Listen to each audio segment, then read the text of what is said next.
రాజస్థాన్ జైపూర్కు చెందిన 24 ఏళ్ల పద్మజ అందరిలాగే చలాకీగా ఉండేది. అయితే 2017లో ఉన్నట్టుండి తలనొప్పి రావటం మొదలైంది. దీంతో నగరంలో ఉన్న అన్ని ఆసుపత్రుల్లోనూ పద్మజను చూపించారు. కానీ ఆమెకు వచ్చిన వ్యాధి ఏంటో ఎవరికీ అర్థం కాలేదు. చివరికి ఓ న్యూరాలజిస్ట్కు చూపించారు. ఆయన పలు టెస్టులు నిర్వహించగా తలలో చీము ఉన్నట్లు గుర్తించారు. బ్యాక్టీరియా వల్ల చీము ఏర్పడిందని, అది ఒక అరుదైన వ్యాధిగా నిర్ధారించారు.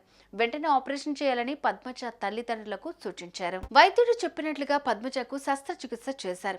అయితే మొదటిసారి చేసిన శస్త్రచికిత్స వల్ల ఎలాంటి ఉపయోగం లేదని మరోసారి చేయాలని సూచించారు.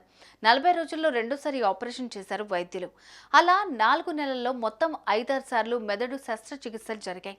అయితే చివరి శస్త్రచికిత్స తర్వాత ఆమె మాట్లాడటం, రాయటం, చదవటం, నడవటం, తినగలిగే సామర్థ్యాన్ని కోల్పోయింది. మెదడులోని కుడివైపు ఉన్న సమస్య కారణంగా ఆమె తన నైపుణ్యాలన్నిటినీ కోల్పోయిందని వైద్యులు తెలిపారు. అయితే పద్మజ ఆసుపత్రి నుంచి వచ్చాక తల్లిదండ్రులు, స్నేహితులను గుర్తు చేసుకుంది. ఆసుపత్రి నుంచి ఇంటికి వచ్చిన తర్వాత పద్మజ జీవితం మునుపటి మాదిరిగా లేదు.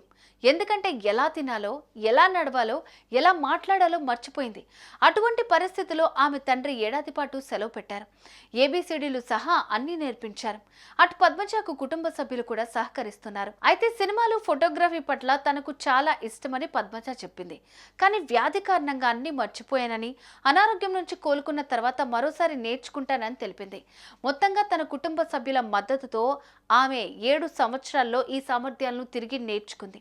ఇప్పుడు ముంబైలో స్థిరపడిన ఆమె ఫోటోగ్రఫీ, చిత్ర నిర్మాణం మరియు నటనలో తన అభిరుచులను కొనసాగిస్తోంది. మరోవైపు మెదడులో చీము రావడానికి అనేక కారణాలున్నాయని పలువురు వైద్యులు చెబుతున్నారు.